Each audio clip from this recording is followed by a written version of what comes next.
नमस्कार, आप देख रहे हैं राष्ट्र प्रथम। आपके साथ मैं हूं तुषार शर्मा। उत्तर प्रदेश के इस खास बुलेटिन में आपका स्वागत है। उन तमाम खबरों से आपको कराएंगे मुखातिब, लेकिन उससे पहले सुर्खियां। दलित और मुस्लिम साथ आए तो हो जाएंगे बीजेपी का सफाया, बिजनौर में बोले इमरान मसूद। कानपुर में पत्नी ने प्रेमी के साथ मिलकर की पति की हत्या, बेटी ने उठाया राज से पर्दा। जहरीली हवा ने बढ़ाई दिल्ली एनसीआर की मुसीबत, नोएडा में 8वीं तक के सभी स्कूलों में ऑनलाइन होगी पढ़ाई। गोला उपचुनाव में सपा ने लगाया धांधली का आरोप, कहा एजेंट को पोलिंग बूथ से भगाया।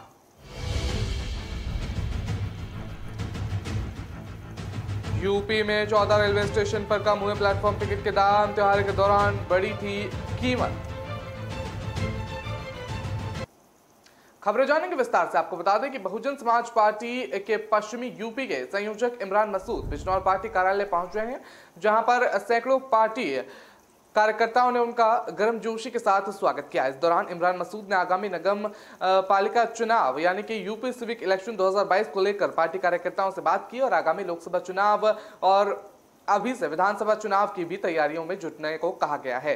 बता दें, उन्होंने कहा है कि अब वक्त आ गया है जब मुस्लिम और दलित समाज को मिलकर चुनाव मैदान में उतरकर बीजेपी का सफाया किया जा सकता है। नगर निकाय चुनाव नजदीक आते ही सभी दलों के नेताओं ने अपनी अपनी तैयारियां शुरू कर दी हैं। ऐसे में बिजनौर इन दिनों राजनीति का अखाड़ा बना हुआ है। और बता दें कि बीएसपी और कांग्रेस के दो बड़े नेताओं ने जिले में डेरा डाल रखा है। और बीएसपी से इमरान मसूद और कांग्रेस से नसीमुद्दीन सिद्दीकी बिजनौर में है, तो वहां बीएसपी हाल ही में पश्चिमी के संयोजक बनाए गए इमरान मसूद भी पार्टी कार्यालय में मीडिया से मुखातिब हुए। और बता दें कि इस दौरान उन्होंने सपा और बीजेपी पर जमकर हमला बोलते हुए कहा कि यूपी के मुसलमानों को सपा पर जो भ्रम हुआ था वो टूट गया, और भी इसे लेकर भ्रम में थे जो सपा में शामिल हुए थे। इमरान मसूद ने कहा कि अगर मुसलमान विधानसभा चुनाव में बसपा को वोट देता है तो आज यूपी में 2/3 बहुमत से बहन जी की सरकार होती, और सपा का जो वोट बैंक के आधार है वो आधार ही खत्म हो गया है। और बता दें, आगामी नगर निकाय चुनाव और लोकसभा चुनाव और अगला विधानसभा चुनाव 2027 में मुसलमान बसपा को वोट करेगा। और बीजेपी पर हमला बोलते हुए इमरान मसूद ने कहा कि बीजेपी मुसलमानों का उत्पीड़न कर रही है। नगर निकाय चुनाव में बीजेपी के मुसलमानों को चुनाव में टिकट देने के सवाल पर जवाब देते हुए उन्होंने कहा कि बीजेपी मुसलमानों को टिकट रूपी लॉलीपॉप देकर उनका वोट नहीं हासिल कर सकती।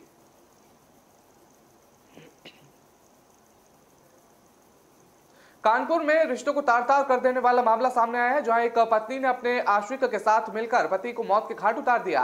यह मामला कानपुर देहात के मंगलपुर थाना क्षेत्र का बताया जा रहा है, जहां कुछ महीने पहले संतोष नाम के शख्स की उसकी दुकान के अंदर ही हत्या कर दी गई थी। मृतक की बेटी ने इस मामले में अपनी मां और उनके प्रेमी पर पिता की हत्या का शक जताया था, और पुलिस ने जब दोनों को गिरफ्तार किया तो पूरे मामले का खुलासा हुआ। दरअसल कुछ महीने पहले संतोष का शव उसकी दुकान के भीतर मिला हुआ था, और मौके पर पहुंची पुलिस ने हत्या की जांच पड़ताल शुरू की। और घर वालों से पूछताछ में मृतक की बेटी ने अपनी मां उर्मिला और आशिका सुनील पर पिता की हत्या करने का शक जताया। पुलिस ने मृतक की बेटी की तहरीर पर पत्नी उर्मिला और सुनील के खिलाफ हत्या के मामले मुकदमे दर्ज कर लिया था। इधर पुलिस की कार्रवाई की भनक लगते ही उर्मिला और सुनील गांव से फरार हो गए। पुलिस काफी दिनों तक उनकी तलाश करती रही, लेकिन पुलिस के हाथ खाली हो गए। और बता दें, धीरे धीरे ये मामला तूल पकड़ने लगा, जिसके बाद पुलिस के आला अधिकारी ने मामले में सख्ती दिखाई और दोनों को जल्द से जल्द गिरफ्तार करने के लिए पुलिस की टीम का गठन किया गया। मुखाबिर से मिली सूचना पर पुलिस ने मृतक की पत्नी उर्मिला और उसके आशिका सुनील को गिरफ्तार कर लिया है। पुलिस ने जब दोनों से पूछताछ की तो पूरे मामले का खुलासा हुआ।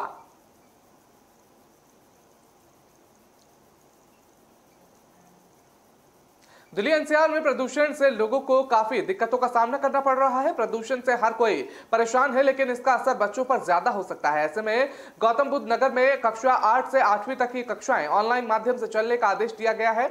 यह व्यवस्था फिलहाल 8 नवंबर तक अनिवार्य रूप से लागू रहेगी।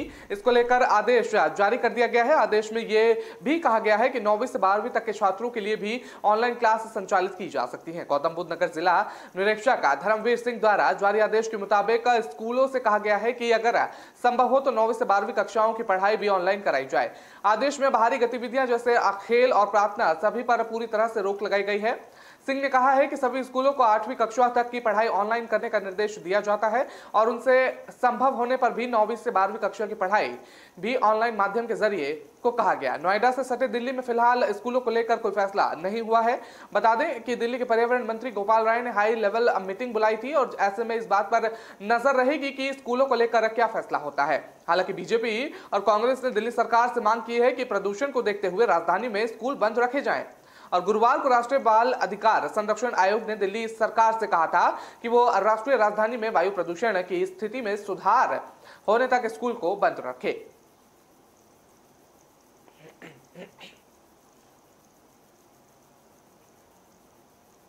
उत्तर प्रदेश की गोकर्णनाथ विधानसभा सीट पर उपचुनाव हो रहा है। उपचुनाव के दौरान गुरुवार की सुबह 7 बजे से ही वोटिंग भी जारी कर दी गई। वहीं दूसरी ओर इस वोटिंग के बीच समाजवादी पार्टी ने गंभीर आरोप लगाए हैं। इस दौरान सपा ने ट्विटर के जरिए एक वीडियो ट्वीट कर चुनाव आयोग से कार्रवाई की मांग की गई है। सपा ने वीडियो शेयर करते हुए ट्वीट में लिखा है कि बीजेपी की कठपुतली बनकर काम कर रहा प्रशासन गोरखनाथ के लालापुर में सपा के एजेंट को पूर्व विधायक के भतीजे आशुतोष गिरी ने पोलिंग बूथ से भगाया। और बता दें कि बीजेपी प्रत्याशी के रिश्तेदार सरकारी नौकरी में होने वाले बावजूद चुनाव में कर रहे सहायता संज्ञान ले चुनाव आयोग।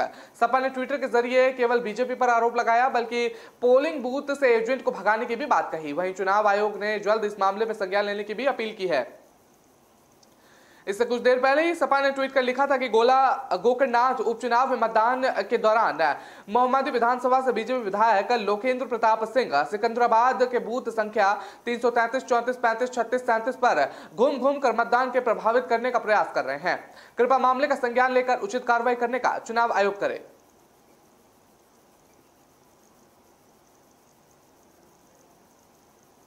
त्योहारों के दौरान यूपी के कई रेलवे स्टेशनों पर प्लेटफॉर्म के टिकट की कीमतों में बढ़ोतरी की गई थी। वहीं त्योहारों के बाद एक बार फिर से कीमतों में कटौती कर दी गई है। दरअसल रेलवे ने दीपावली और छठ पूजा के कारण प्लेटफॉर्म टिकट की कीमतों में बढ़ाकर 50 रुपए कर दी थी, लेकिन अब यूपी के 14 रेलवे स्टेशन पर फिर से प्लेटफॉर्म टिकट की कीमत 10 रुपए हो गई है।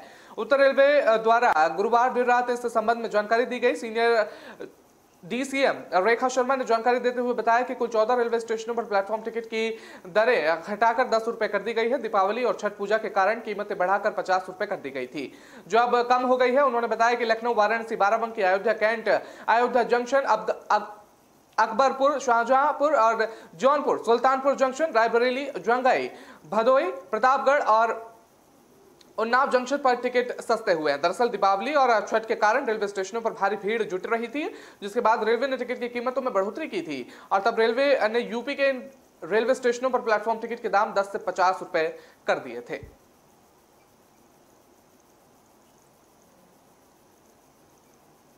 फिलहाल वक्त तो चला एक छोटे से ब्रेक का। खबरों का सिलसिला लगातार जारी रहेगा।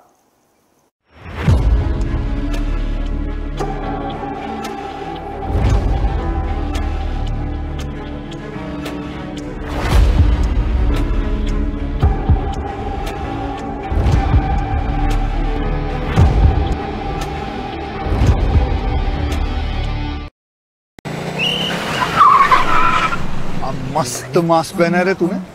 Thank you sir. वो जान बचाने के लिए पहनना पड़ता है ना सर। रेडीमेड है या टेलर मेड है? ऑनलाइन ऑर्डर किया है सर। एक और है ना सर। देना। बहुत मस्त लगे आपको। ये ना सर। सर ना भाई, जान बचाने के लिए बाइक चलाते वक्त सिर्फ खोपड़े पे मास्क पहनेगा तो खोपड़े को कौन बचाएगा? समझ गया सर। हेलमेट ऑनलाइन ऑर्डर कर, वरना हमेशा के लिए ऑफलाइन हो सकता है। Okay sir. ये ले। चल हम ये भी ऑनलाइन भर दे। हेलमेट पहने, ट्रैफिक नियमों का पालन करे, जिंदगी के सफर को सुरक्षित रखे।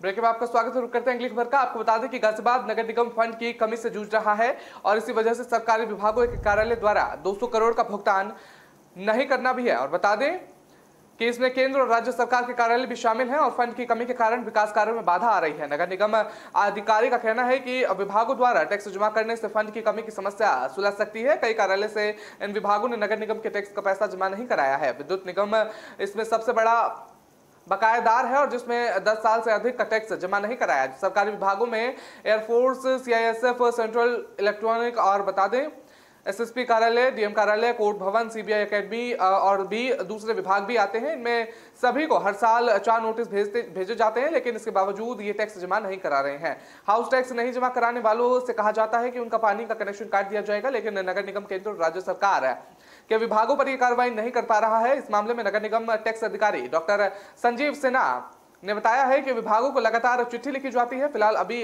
कई ऐसे विभाग हैं जिन पर नगर निगम का बकाया है, जिलाधिकारी कार्यालय पर भी बकाया है। उन्होंने कुछ भुगतान जमा करा दिया है, एसएसपी कार्यालय का भी अभी बकाया बाकी है और उन्होंने नोटिस जारी कर कहा गया है कि जल्द से जल्द भुगतान किया जाए। उन्होंने कहा है कि नगर निगम में फंड की कमी के चलते विकास कार्य रुक जाते हैं।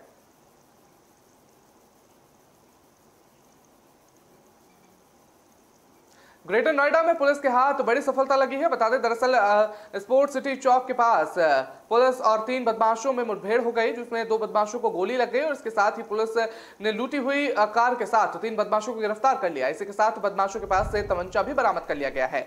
बता दें कि बदमाशों ने 26 अक्टूबर को फरीदाबाद से कार बुक की थी और जिसके बाद वो सिकंदराबाद रोड पर ड्राइवर को बंधक बनाकर लूट कर फरार हो गए थे। तभी से ये थाना दानकौर पुलिस इनकी तलाश कर रही है और दरअसल ये मामला ग्रेटर नोएडा के स्पोर्ट्स सिटी यमुना एक्सप्रेसवे दानकौर थाना क्षेत्र का बताया जा रहा है। ग्रेटर नोएडा के थाना दानकौर पुलिस बिजली पावर हाउस के पास चेकिंग कर रही थी, तभी सामने से आ रही एक संदिग्ध कार को रुकने को इशारा किया गया, जिस पर कार सवार बदमाशों ने कार को तेजी से चलाते हुए भगाने का प्रयास किया। पुलिस के पीछे करने पर खुद को घिरा हुआ देखकर कार सवार बदमाशों ने पुलिस टीम पर फायरिंग कर दी और जिस पर पुलिस ने आत्मशस्त्र में फायरिंग करते हुए 2 बदमाश बबलू और अनुज घायल हो गए। बदमाशों को पैर में गोली लगने के बाद घायल अवस्था में गिरफ्तार किया गया है। घायल बदमाश के कब्जे से अवैध तमंचे, 2 खोखा, जिंदा कारतूस और लूट की कार बरामद की गई है। बदमाशों के एक साथी नितिन को काबिंग के दौरान गिरफ्तार किया गया है। घायल बदमाशों को इलाज के लिए अस्पताल में भेजा जा रहा है। बदमाशों ने 26 अक्टूबर को फरीदाबाद से कार बुक की थी, जिसके बाद वो सिकंदराबाद रोड पर ड्राइवर को बंधक बनाकर लूट कर फरार हो गए थे। तभी से थाना दानकौर पुलिस द्वारा इनकी तलाश लगातार की जा रही थी।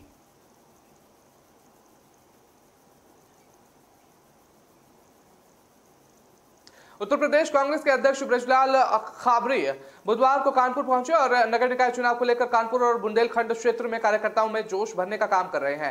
कांग्रेस के प्रदेश अध्यक्ष ब्रजलाल खाबरी की माने तो निकाय चुनाव में भारतीय जनता पार्टी को कांग्रेस पार्टी ही असल चुनौती पेश कर रही है और क्षेत्रीय दल बेअसर साबित होंगे और देश में महंगाई, बेरोजगारी से लेकर तमाम मुद्दों पर कांग्रेस पार्टी ही भारतीय जनता पार्टी को घेर रही है और इनके नेताओं ने जुमलों से जनता को बचाएगी। और कांग्रेस प्रदेश अध्यक्ष ब्रजलाल खाबरी ने कहा कि कांग्रेस इस बार निकाय चुनाव में बहुत बेहतर प्रदर्शन करेगी और खाबरी का साफ तौर पर कहना है कि समाजवादी पार्टी और बहुजन समाज पार्टी इन चुनाव में कोई खास प्रदर्शन नहीं कर पाएगी। कांग्रेस की फौज तैयार है और चुनाव में जाने के लिए बीजेपी अपनी तैयारी करे और वो अपनी तैयार कर रही है और सत्ता पक्ष कुछ भी कह सकता है, वो 101 सीट जीतने का दावा भी कर सकते हैं। हम ये कह सकते हैं कि नतीजे कांग्रेस के पक्ष में आएंगे और कांग्रेस प्रदेश अध्यक्ष ब्रजलाल खाबरी ने कहा कि पूरे देश में बीजेपी कांग्रेस को मत दे रही है और चाहे वो अन्याय, महंगाई या जीएसटी के मुद्दे पर हो या फिर जनहित के मुद्दे पर हो, कोई भी क्षेत्रीय जल जनता के लड़ाई नहीं लड़ रहा है। और इसी के साथ प्रदेश अध्यक्ष ने कहा कि क्षेत्रीय दल बेअसर साबित होंगे और देश में महंगाई, बेरोजगारी को लेकर तमाम मुद्दों पर कांग्रेस पार्टी ही भारतीय जनता पार्टी को घेर रही है और इनके नेताओं में जुमले से कांग्रेस जनता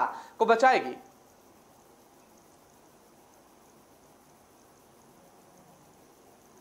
यूपी के मुख्यमंत्री योगी आदित्यनाथ ने भ्रष्टाचार पर करारा प्रहार करते हुए भ्रष्ट सीईओ का डिमोशन कर उसे सिपाही बना दिया है, जिसके बाद से हड़कंप मचा हुआ है। भ्रष्टाचार करने वाले अधिकारियों और नेताओं में इस कदर समा गया है और बता दें कि वो खुद को एकदम पाक साफ साबित करने में लगे हुए हैं। ऐसा एक मामला बस्ती जनपद में देखने को मिल रहा है, जहां बीजेपी नेता और सदर ब्लॉक प्रमुख राकेश श्रीवास्तव के सामने आने के बाद गंगा जल उठाकर कसम खाई गई और कहा कि उन्होंने कभी किसी से कमीशन नहीं मांगी और ना ही भ्रष्टाचार में लिप्त है। बस्ती में बीजेपी नेता राकेश श्रीवास्तव को यह वीडियो भी सोशल मीडिया पर वायरल हो रहा है जमकर, और जिसमें वो अपने आप को ईमानदार साबित करने में लगे हुए हैं और हाथ में गंगा जल तक उठा रखा है और कह रहे हैं कि उनसे बड़ा कोई 100% शुद्ध और योगी सरकार को नियतियों पर खरा नहीं होता है। बता दें कि राकेश श्रीवास्तव सदर के ब्लॉक प्रमुख हैं और पूर्व में प्रदेश महामंत्री भी रह चुके हैं। ऐसे में सवाल उठता है कि आखिर ऐसा क्या हो गया कि उन्हें खुद को ईमानदार साबित करने की जरूरत पड़ रही है। इस सवाल का उन्होंने खुद ही जवाब दे दिया। राकेश श्रीवास्तव ने कहा कि अराजक तत्वों ने उन पर आरोप लगाए हैं कि मनरेगा के कार्य में कमीशन मांगते हैं, जो पूरी तरीके से निराधार है और गलत है। कोई भी ब्लॉक का ग्राम प्रधान उन पर भ्रष्टाचार का आरोप नहीं लगा सकता है। और बता दें, एक ब्लॉक के माध्यम से लगभग 80 से अधिक प्रधानों से उनका समर्थन किया गया और जबकि सदर ब्लॉक में 102 ग्राम प्रधान है और उनके दावा किया गया है कि सबके सब उनके साथ हैं और कोई भी ग्राम प्रधान भ्रष्टाचार या कमीशन मांगने का आरोप उन पर नहीं लगा सकता।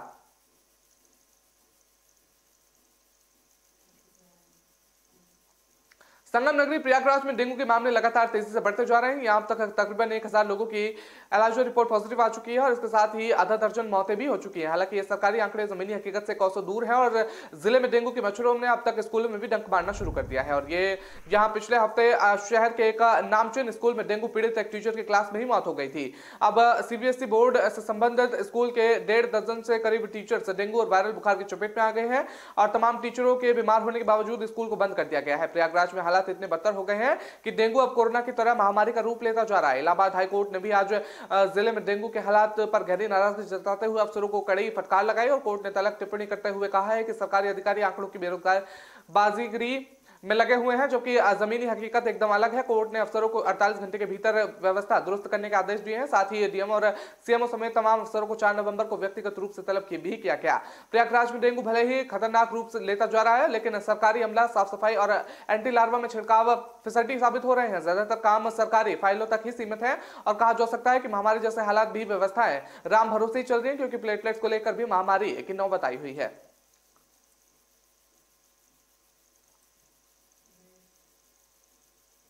फिलहाल वक्त हो चला एक छोटे से ब्रेक का। खबरों का सिलसिला लगातार जारी रहेगा।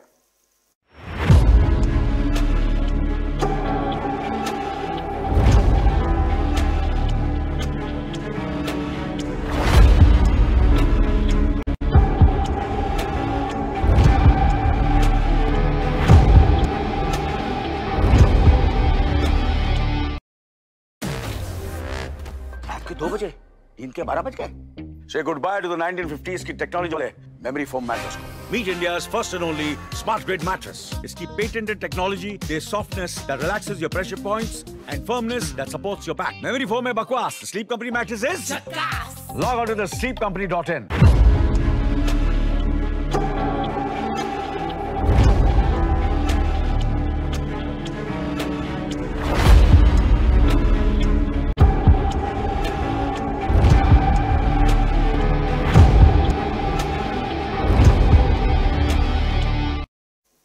ब्रेक के बाद आपका स्वागत है। रुक करते हैं अगली खबर का। आपको बता दें कि यूपी में अलीगढ़ के जिला महिला अस्पताल में निकाले जाने से नाराज संविदा कर्मियों ने सीएमएस ऑफिस के बाहर बैठकर प्रदर्शन किया। सुबह से प्रदर्शन करते हुए संविदा कर्मी की जब कोई सुनवाई नहीं हुई तो उन्होंने सीएमएस ऑफिस के बाहर ताला तक लगा दिया, वहां कूड़े का ढेर भी फेंक दिया। सीएमएस और कर्मचारी काफी देर तक बंधक बने रहे, जिसके बाद मौके पर पहुंचे पुलिस और मजिस्ट्रेट ने उनको वहां से निकाला। और संविदा कर्मियों ने बताया कि 4 साल से हम नौकरी कर रहे हैं, मैडम ने हमें बिना नोटिस कर दिए जारी निकाल दिया और कहा है कि आपकी जरूरत नहीं है, लखनऊ कंपनी से बात कीजिए। कंपनी ने मना किया है, हमने कोई कॉन्ट्रैक्ट खत्म नहीं किया है और ना हमने किसी को निकाला है। सीएमएस ने फर्जी तरीके से निकाला है और आज हम यहाँ पर धरना दे रहे हैं और धरने को कोई भी सुनवाई नहीं हो रही है। मजबूरन हमें सीएमएस ऑफिस के बाहर ताला लगाना पड़ा और पूरा गिराना पड़ा।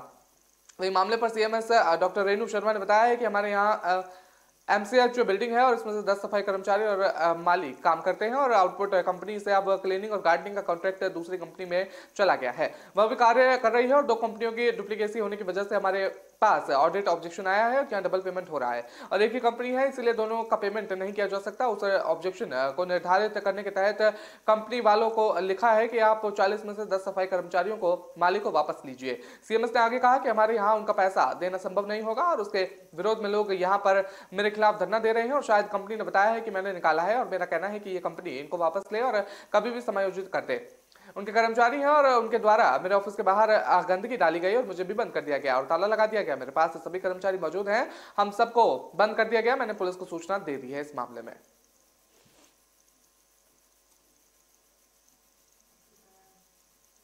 यूपी के उन्नाव में कानून व्यवस्था भगवान भरोसे चल रही है। यहाँ बेखौफ दबंगों ने बच्चों से हुई मामूली विवाद के बाद दलित परिवार की झोपड़ी में आग लगा दी।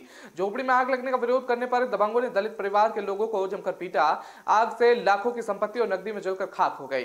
घटना की सूचना पर पहुंची पुलिस ने पीड़ित परिवार की तहरीर पर कार्रवाई शुरू कर दी और उन्नाव के गंगा घाट कोतवाली क्षेत्र के कुंभापुर गांव में दलित परिवार पर दबंगों का कहर टूट गया और बच्चों में हुई कहासुनी को बड़ों में विवाद की वजह बना दिया गया, जिसके चलते दबंगों ने दलित परिवार की झोपड़ी में आग लगा दी। देखते ही देखते पूरी झोपड़ी जलकर खाक हो गई। झोपड़ी के अंदर रखे कपड़े, राशन और गृहस्थी के सामान सहित नकदी भी जलकर खाक हो गई। रात का समय होने के कारण गांव के लोगों ने आग बुझाने का प्रयास किया, लेकिन विकराल हो चुकी आग सब कुछ राख करने के बाद भी बुझी। बता दें कि उन्नाव के गंगा घाट कोतवाली क्षेत्र में अपराध रुकने का नाम नहीं ले रहा है। यहाँ पर अपराधी इस कदर बेखौफ है कि उन्होंने पुलिस के कानून की जरा भी फिक्र नहीं है। बेखौफ दबंगों ने आग लगाने का विरोध करने पर पीड़ित दलित परिवार के युवक को जमकर कर पीट दिया और यही नहीं, झोपड़ी में आग लगाकर सभी मौके से फरार हो गए। सूचना पर पहुंची पुलिस देर रात से सुबह तक मामले की लीपापोती में जुटी रही और सभी मामला बढ़ता देख पुलिस ने आरोपियों को गिरफ्तार कर पीड़ित परिवार की तहरीर पर मुकदमा दर्ज करा लिया।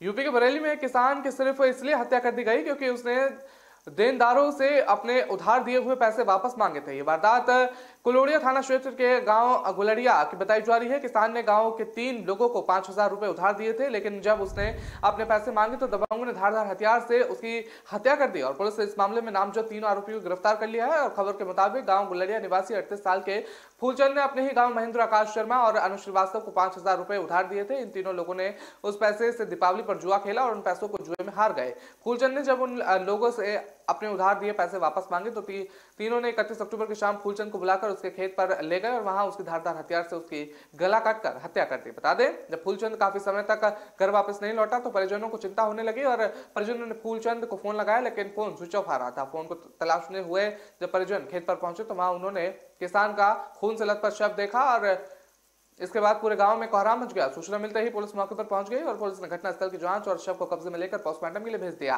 मृतक अपने पीछे 5 संतानों को छोड़ गया। परिजन का रो रो कर बुरा हाल है फिलहाल के लिए।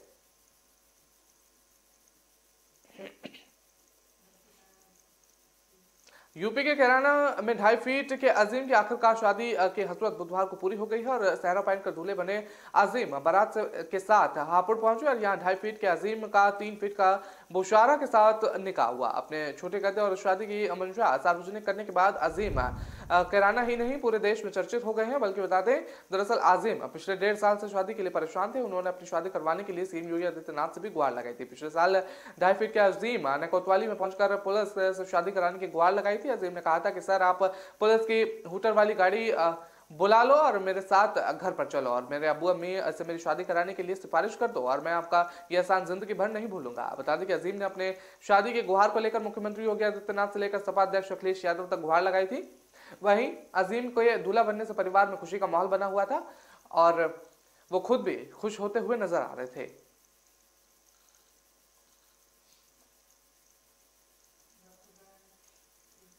अलीगढ़ के गांधी पार्क थाना क्षेत्र के गांधीनगर में रहने वाले बीजेपी नेता अधिवक्ता के पालतू कुत्ते का किसी अज्ञात शख्स ने जड़ से पैर काटकर मामले पर बीजेपी नेत्री ने थाना पार्क में अज्ञात के खिलाफ मुकदमा दर्ज कराया है। पुलिस मामले की जांच कर रही है। फिलहाल दरअसल बीजेपी नेत्री प्रीति का पालतू कुत्ता मोहल्ले में घूमने निकला हुआ था। कुत्ता शेरू, जिसकी उम्र करीब 1.5 वर्ष बताई जा रही है, 29 अक्टूबर को अचानक वो गायब हो गया और जब काफी खोजबीन की गई तो वो नहीं मिला और 2 दिन बाद वो जब लौट कर आया तो उसका एक पैर कटा हुआ था। बीजेपी नेत्री ने थाना गांधी पार्क में अज्ञात के खिलाफ मामला दर्ज कराया और बीजेपी नेत्री प्रीति ने बताया है कि मेरा कुत्ता, जिसका नाम शेरू है, वो 29 तारीख को रात को घर के गेट पर खड़ा हुआ था। वहां से कुछ लड़के उसे इलाके से बाहर ले गए और क्योंकि हमारे साइड तो घर के आसपास कैमरे लगे हुए हैं, वहां से दूर ले जाकर उस पर तेज धारदार हथियार से उस पर वार कर दिया। 31 तारीख की सुबह जब वो घर आकर दरवाजे पर बैठा तो गली में हंगामा हो गया कि जिसका पैर कहां चला गया और कुछ आपराधिक तत्वों के लोग हैं जिन्होंने मेरे कुत्ते पर आक्रमण किया और उसका पूरा एक पैर काट दिया।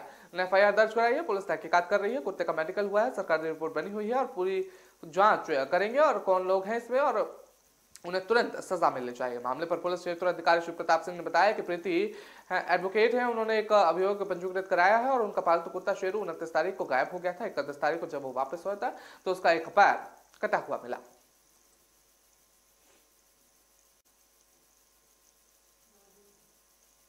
तो फिलहाल इस बुलेटिन में इतना ही। मुझे दीजिए इजाजत। नमस्कार।